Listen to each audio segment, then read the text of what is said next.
बच्चों, आज की इस हिंदी कक्षा में फिर आप सभी का स्वागत है।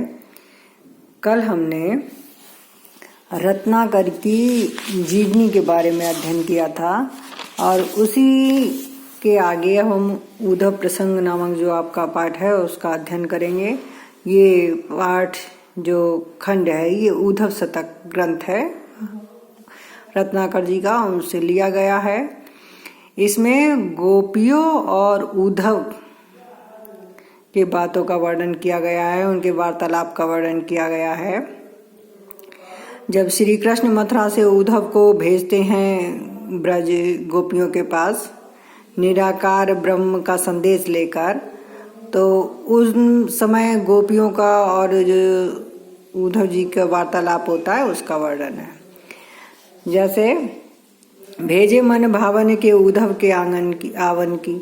जब श्री कृष्ण के द्वारा उद्धव के आने की खबर कि श्री कृष्ण ने भेजा है उद्धव की, ये खबर सुध ब्रज गावन में पावन जब लगी। ये जब ब्रज की स्त्रियों को, ब्रज की गोपिकाओं को जब ये बात पता लगी, कहे रत्नाकर ग्वालिन के झोजा। रत्नाकर जी कहते हैं कि ग्वाल वालों के झुंड के झुंड जो है दौड़ दौड़ नंद पौर आवन तब लगी, दौड़ दौड़ के नंद के दरवाजे पर आने लगी। उजग उजग पद कंजन के पंजन पे, जो उनके कोमल पैर थे, जो कमल के समान कोमल थे, उस पर उजग उजग करके पंजों के बल खड़े हो करके पेख पेख की पाती देख देख करके जो पत्र उनके द्वारा भेजा गया था श्री कृष्ण के द्वारा, छाती छुआने सब लगी और उसको अपने सब हृदय से लगाने लगी। हमको लिखो का, हमको लिखो का, और पूछने लगी कि हमको श्री कृष्ण ने क्या लिखा है, हमको लिखो का। ये बार बार पूछने लगी, कहा कहन सब लगी। ये बात जो है उद्धव से सब लोग पूछने लगी। चाहत हो सो बस संजोग श्याम सुंदर को।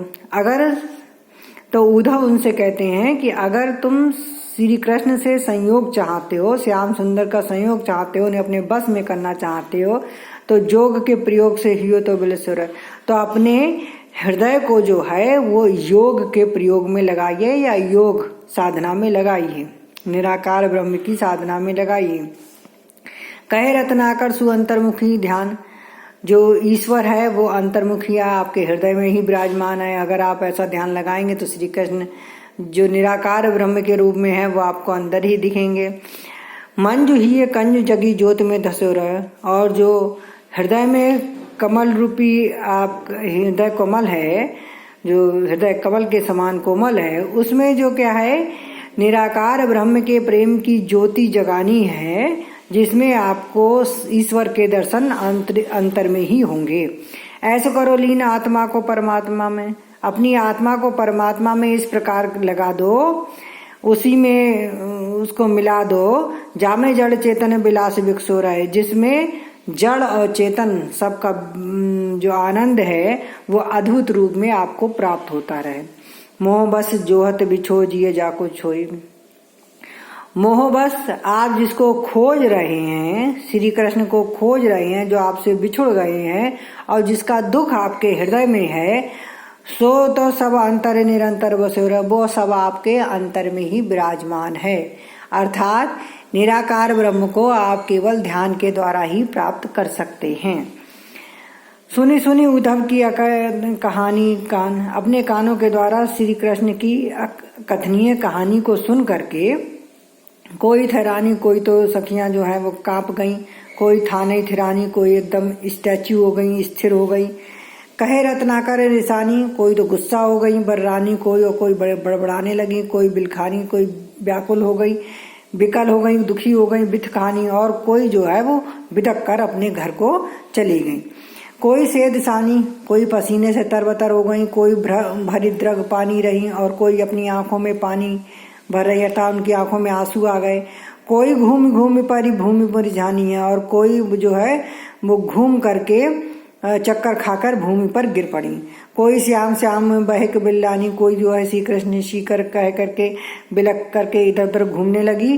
कोमल करे जो थाम सहम सुखानी, और कोई अपने कोमल कलेजे को पकड़ करके, हृदय को पकड़ करके जो है वो वहीं पर बैठ गई। काना दूत केंदो ब्रह्म दूत है पधारे आप, और वो उद्धव से कहती हैं कि आप कान्हे श्री कृष्ण के दूत हैं कि ब्रह्म के दूत होकर के यहाँ आए हैं। धारे प्रण फेरन को मति ब्रजवारी की, जो आप ब्रज की स्त्रियों की बुद्धि फेरने के लिए, उनकी बुद्धि भ्रष्ट करने के लिए यहाँ आए हैं।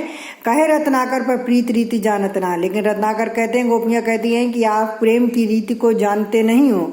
ठानत अनीति आनी रीति ले अनारी की, और इसीलिए आपको जो है निराकार ब्रह्म की, दूसरे ब्रह्म की जो रीति है, प्रीत है, उसके बारे में यहाँ लगातार बताए जा रहे हैं।